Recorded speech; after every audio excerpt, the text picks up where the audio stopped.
Back out in the shed after work. I think I mentioned some parts that arrived.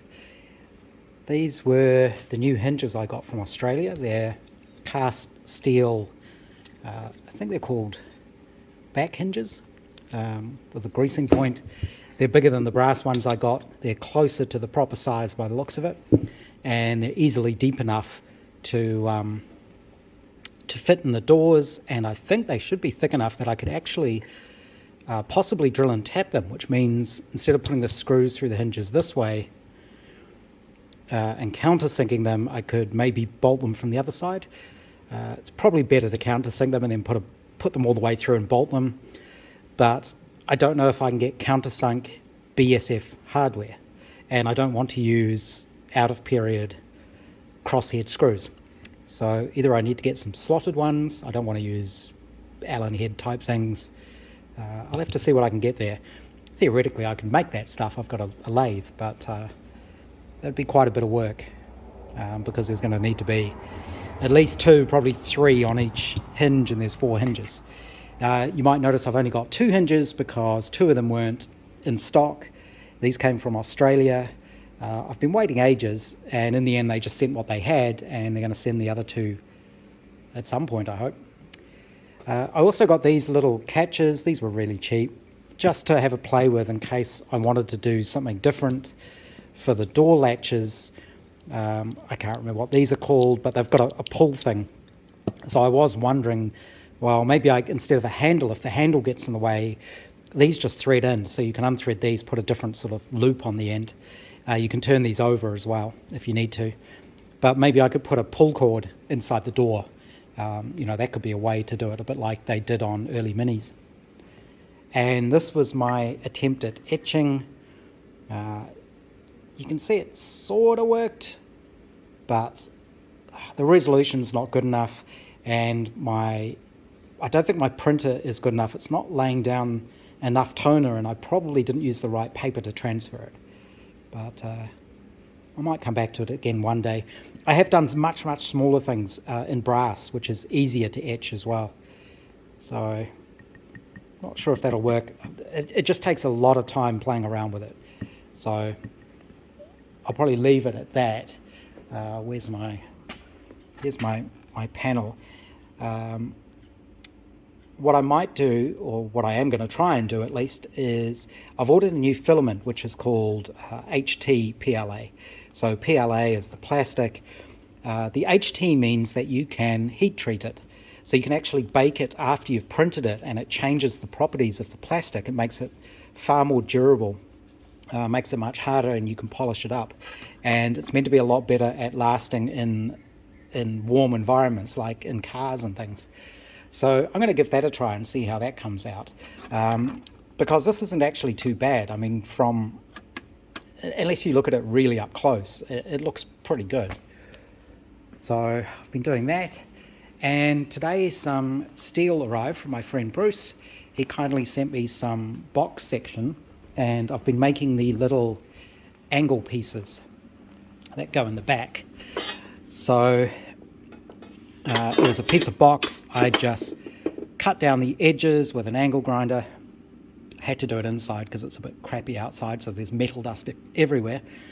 And then I simply folded the ends up, and I was just going to leave it with the ends on a funny angle, because when you fold it on an angle like this, of course you don't get straight edges when you fold it up.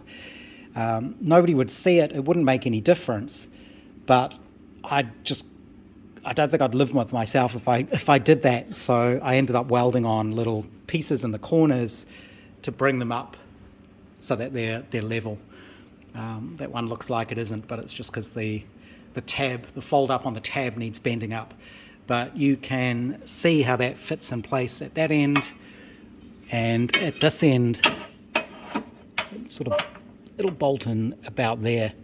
And another friend kindly sent me measurements of a proper one, so I've got the proper dimensions, and that fold down is about 1/4 of an inch. The fold up on either end is 1 inch, and that just fits in here so that the bottom is still flat. It doesn't sit down. and this is only 2mm thick. The originals were 1/16, so about 1.6, and I'm amazed at how strong that is because the battery has to sit on this, but it's pretty rigid. It's not going to go anywhere. Plus it'll have another flat tray on there, a sort of battery tray, and it's made me realize that, you know, things don't need to be as beefy as I thought. So this was the piece I was going to use for the front of the seat, and I actually discovered I've got a piece of thinner stuff. It's galvanized, but that's okay. So I'm going to make the front of the seat from that instead. It doesn't need to be so thick. The seats, as I've mentioned, they're all different sizes. It's kind of one of those details. I don't think it matters. But again, I think I've got this in the right place. But of course, the top of the seat can be longer than that. So you can make the seat cushion longer. It doesn't have to go to there. But that in there, I'm going to have a piece of timber on the front, mount the cut-off switch in the front of it, which will be sort of under the front of the seat, front of the passenger seat. So it's not so visible, but it's out of the way. And the spaces here actually provide a little bit of storage, so you can put tools and spare parts and things like that in there. But yeah, those little diagonals, I think they'll work well. It's a funny detail. It's hard to see it on most cars and cars when you see them for sale and you see pictures of them, because it's such a hidden detail. And I'm not sure all of the cars had them. I think originally they all did, but it looks like one of those things that gets modified or moved or lost or rots away. But I think it'll be good to have them in place and as they should be. So this box section has a bit of patina to it, might be the polite way to put it. So I'm going to soak these in evaporust overnight, and that'll take care of the rust on them. So tonight I have the back of the body off again because I was mounting the little angle pieces. They're just temporary bolts at the moment. I really need to get on to ordering a big load of Whitworth nuts and bolts, BSF. Just have to get all that from the UK. But that works really well. Following the original measurements, it fits perfectly. So the fold up at the top there nicely matches the top of the cross member, because you can sort of see that cross member, it's not square across the back, it dips down to leave space for the torque tube. So that fits nicely. It's actually all flush on the bottom, and it sits more or less level and then bolts through the side of the chassis rails. So tonight I've been making the battery tray. That is just folded steel. It's not actually bolted in at the moment. Just 1mm steel folded up. I TIG welded the corners. I did try making one out of aluminium first, but my aluminium TIG welding is terrible. I really need to practice if I'm going to be making fuel tanks and things like that. And when I tried to weld it, it all went wrong and it just ruins the piece. So I thought I'll do it in steel, it's easier. And it's 1mm steel as opposed to 1.6mm aluminium, so the weight difference isn't too bad. I did actually cut a piece of plywood to sit in the base here, but then I found my supports were too short, so I had to take that out. I will put a piece of rubber in there. I've got some nice thick rubber. It's actually sort of ute bed liner type rubber stuff, really hard wearing. I've used it for various things. I'll put a layer of that in the bottom of there, but this tray will bolt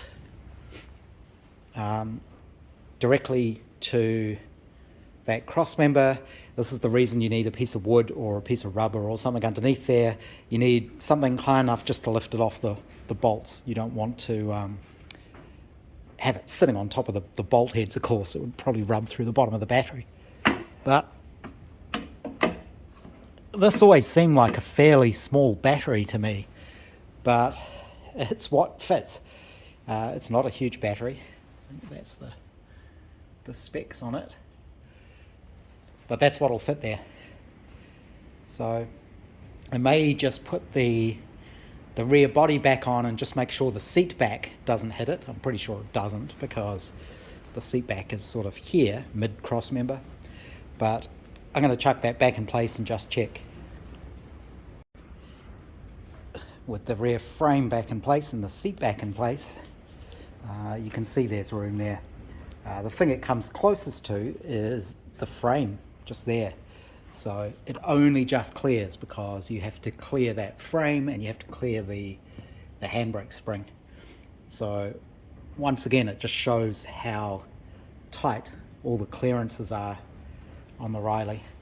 I could have made that battery box a little bit narrower possibly, but that's okay, that won't really matter. So that's good. That's one other thing off the list. My new 3D printing filament arrived. This is the Protoplaster HTPLA, and it prints really nicely. That's it sitting on the printer. I printed it 100% solid, so what I'll do now is I will bake it the way they suggest, which hardens the plastic. It changes the structure of it, it makes it more resilient, and then I will have a go at wet sanding it, see what the panel comes out like. I've had a few parts turn up from overseas that I've been waiting for. One of these kindly sent by someone who found one for me in the UK. You might remember my magneto cam ring had been modified. You can see how it's been crudely hacked about down there. Somebody trying to get more advance out of it, I guess. This is an unmodified one, and you can see the difference in the range that you've got there. So this will fit back on my magneto. I haven't taken the little arm off because I want to maintain the same position, the same relative position, because I know that this is set up so the car will start and has the right advanced retard range. So this was a really good find. This is the sort of thing be almost impossible for me to find in New Zealand. Thanks to the person who saw it and knew I was looking for one and reached out and told me about it and arranged to buy it and send it over for me. That was really cool. So I'm going to fix that, which will be good. And some other bits and pieces arrived. There's the knob for the magneto and the fuel pump switch. And I did get another knob. It's actually a wiper knob, but I did think if I turned it upside down, you could have M for magneto, so I could use that. I also got just a standard Lucas dual pattern ignition indicator lamp, so I could use that one as well. And my 3-way brass fuel tap arrived. So this is one of the proper American brand, there it is, Moller Marine. These are the good ones. There are a lot of cheap, nasty knockoffs around. Apparently they're not very good. The proper ones actually have that on the handle. Hopefully I might be able to shorten the handle, I'm hoping. It looks like it's just a simple screw threaded on. Then I might need to file a slot or something. I'm not sure how that works in there yet, and I'm still just trying to figure out how the actual tap works, to figure out which are the inlets and which are the outlets. It kind of depends which way you hook it up, of course. But this should give me 2 inputs. So I've got a main and a reserve, and also an off position, so I can shut the fuel off up to the engine bay. I got some fittings, because this is American, it uses NPT threads, but I got fittings that go from MPT and then have it's quarter inch unions, so I can run 1/4 inch fuel line to everything. Yeah, I think I'll get the cam ring in place and see what that looks like. The other thing I've been doing is I've been playing with my 3D printer and the Rotax panel, and playing around with this this new plastic I've got, which is the HT-PLA. So it's PLA plastic that you can then bake. You effectively anneal it, and it changes the properties, and it goes really quite a lot more rigid. It's meant to be a lot more resilient. So this was a print I did last night, solid plastic, and I was playing around with sanding it because you want to get rid of the sort of printing marks, and I went a bit too rough in the middle and wiped out the lettering, so I'm printing another one. But I've been playing with this one, and I have found I can't polish it up quite as well as I can with the ABS. That's what this one is. So the ABS one, you can really get a shine on it, which is quite nice. But I haven't been able to do that with the PLA. It just doesn't go that shiny, and I've been trying various grits of sandpaper, wet and dry paper, Scotch-Brite, steel wool, various metal polishes, car polishes, all sorts of things, but I just can't get this to go shiny like this one. So I'll probably go with this one. I'm still playing with this plastic. It's quite interesting plastic. I'm reprinting it with deeper, I guess you'd call it. It's not engraving. It's just the way the lettering is done is it's inset into the plastic. So I've made that deeper so I can sand more to try and get a smoother surface. The reason you need the smooth surface is because otherwise you can see the little marks left by the printer, the extruder. When you try to put the paint into the lettering, it gets in those little marks. It's hard to get it out. So that's what's happened there. I'll give that another try. These take quite a long time to print. So to print one of these in solid is about 6 hours. So that's what's happening out on the printer at the moment. So either way, this should be good enough to use. I might start actually putting holes in the instrument panel. I think I'm fairly happy with the layout. I did, funnily enough, somebody suggested this after I'd already thought of it and done it, which was just round off the bottom corners here because they are kind of close to your knees.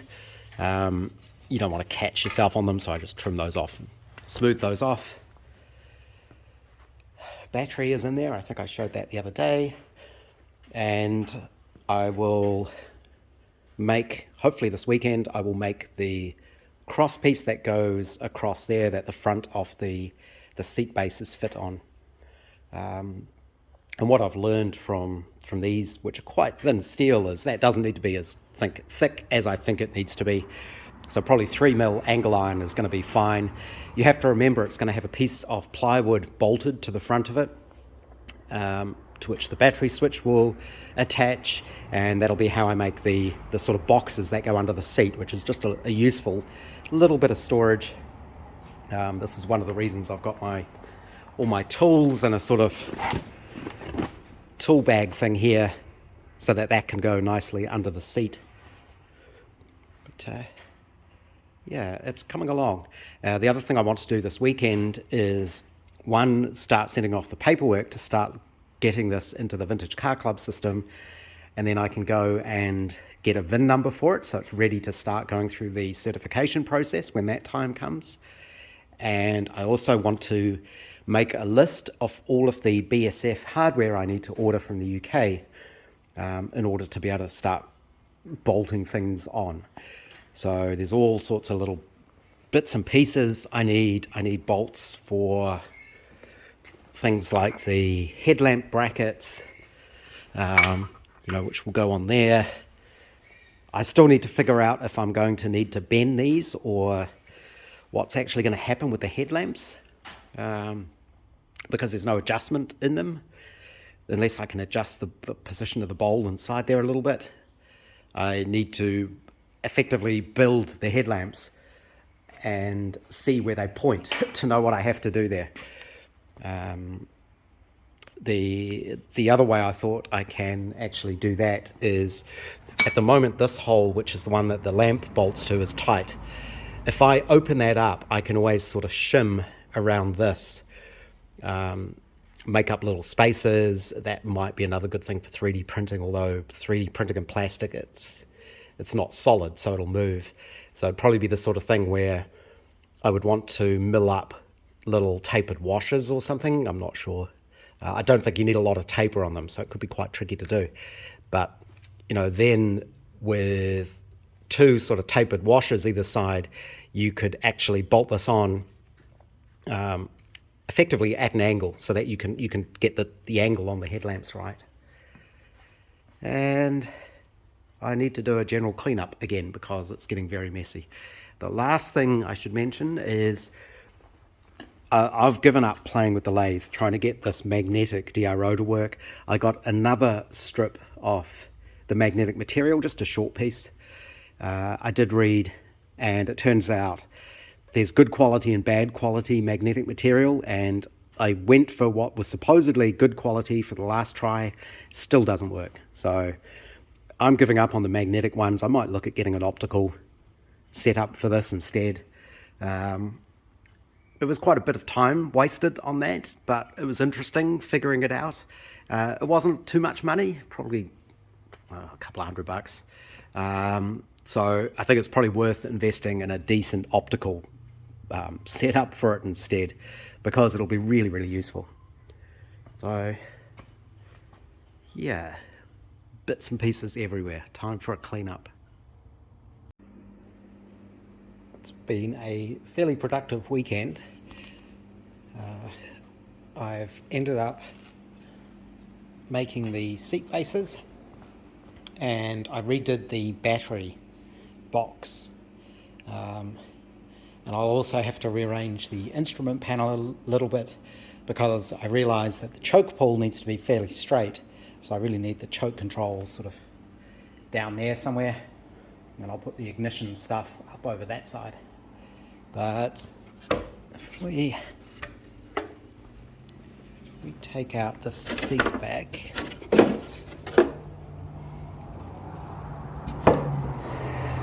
so for the battery I did have the sheet metal tray, and in the end I decided I wasn't happy with that. It wasn't really rigid enough.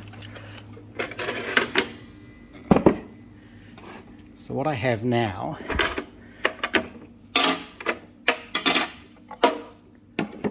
is I cut a piece of plywood to fit over that diagonal, and I actually welded nuts to the bottom of the diagonal that these bolts go through, and I made this sort of bracket to bolt to that, so it sandwiches the plywood between the diagonal and this, so it's really secure.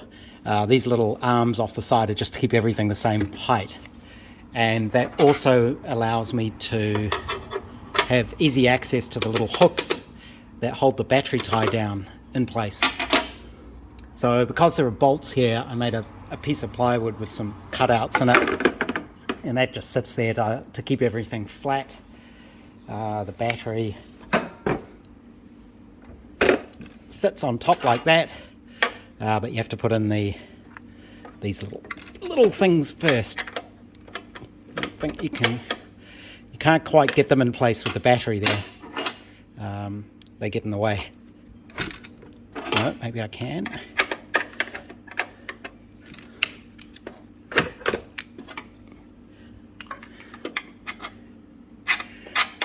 No, I don't think I can get the other one. It's a bit hard to see, because you have to be a bit careful when you're playing around with metal straps right next to a charged battery, but that's okay. The clamp that goes over the top is, because it's a modern one, it's powder coated, and I really hate powder coating on vintage cars. I think it's just not right at all. So I'm going to strip the powder coat off. I don't have any paint stripper, unfortunately, and repaint those black. But that shows where the battery goes. The battery cables will come down, and inside here I need to get an earth strap actually for it. So the other thing I've been doing is the seats, and take these out. Nothing's actually held in place yet, but at the back I've made a piece of plywood with some ash screwed to it, planed to the right angle. This is going to bolt to the cross member, There will actually be a aluminium floor in here. There is meant to be an under tray, but I think I'll do it in multiple parts and sit it in from the top. So there'll be an aluminium tray floor inside here, 2 or 3 mil thick aluminium. This will be bolted to there. Hopefully it isn't going to get in the way of where the seatbelt mounts need to go. Don't think it will. If so, I may have to redesign this piece, I'm not sure. But I thought, let's get the seats in and then we'll go see the certifier and find out about the seatbelts, because the car needs to be built first. And I also made the front crossmember that holds the front of the seat. You can see I just sort of welded, it's angle iron, and I welded some little flat tabs to the ends. And I was just going to use 1 bolt, but that just didn't seem right, so I made it longer, and I've got 2 6mm bolts will hold that in place. Again, this piece of timber plywood will be screwed to here. That makes the front of the seats and also gives you this little space in here. And this is the battery cutoff switch. Instead of mounting that directly to the plywood, it's actually mounted to the to this little steel tab. So I welded on this piece of steel and drilled it through, so the switch is mounted to the steel, and the plywood just sort of clears the nut.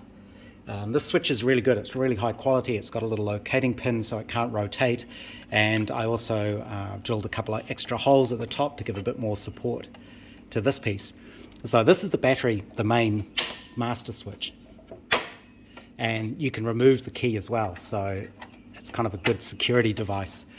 The reason I've put it in the middle is because these will be the seat bases, and they go in there like that. I'll talk about those in a sec.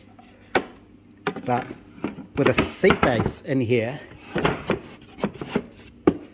I was actually able to sit in the passenger side for the first time ever, and I kind of realized that there'll be another floor in here. It won't be wood, that's just a temporary piece, but another piece of aluminium.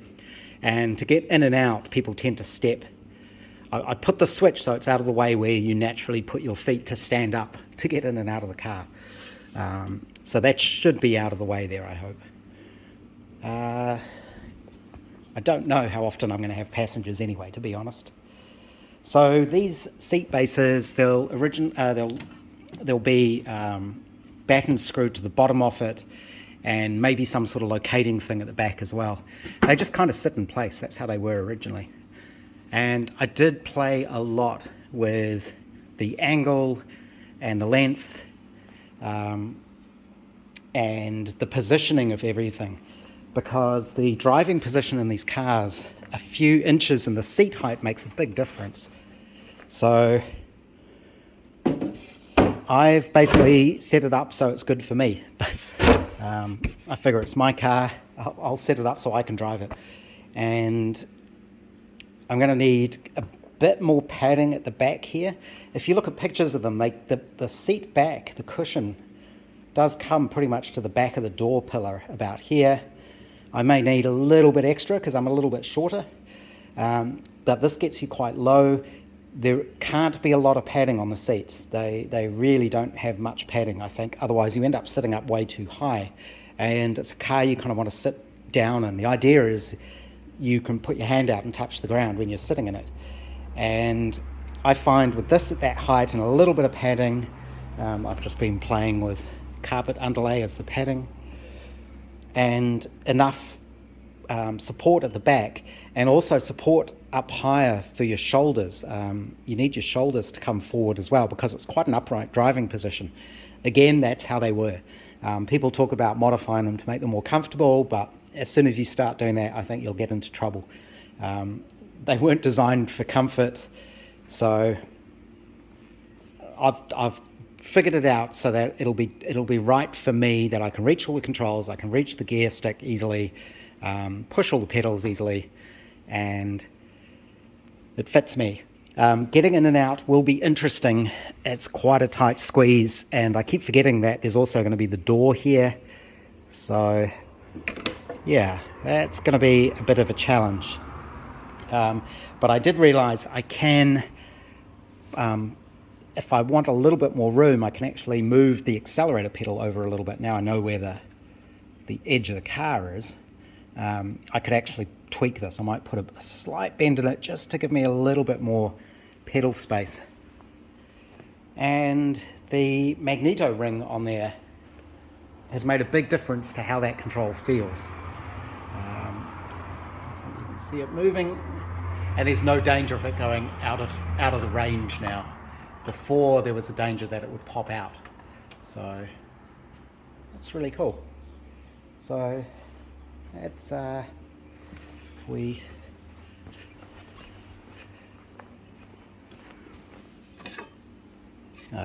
doesn't have the blocks on the bottom to lift it up, but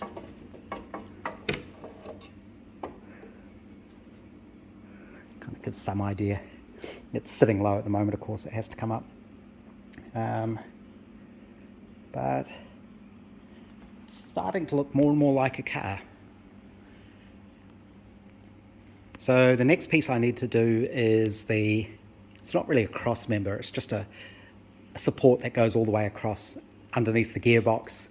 It's actually pretty thin. It doesn't have to be like an extra cross member. It's just there to provide something for the front of the firewall, and I guess the floor underneath there. I will end up needing to make something to cover the end of the starter motor.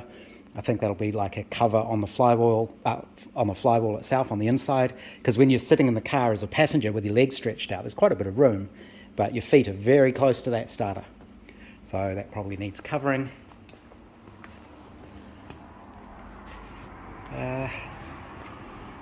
Yeah, and I think the seats, it's very difficult to know how long they should be, how far forward they go. Again, all the cars are different. I guess interiors are one of those things that get redone over the years. People probably tweak them so they fit themselves. There's no adjustment in these cars, so you can't move the seats around or really adjust the pedals that much or anything. So you kind of get what you're given, or you get what you build yourself. So I think that's it for the day.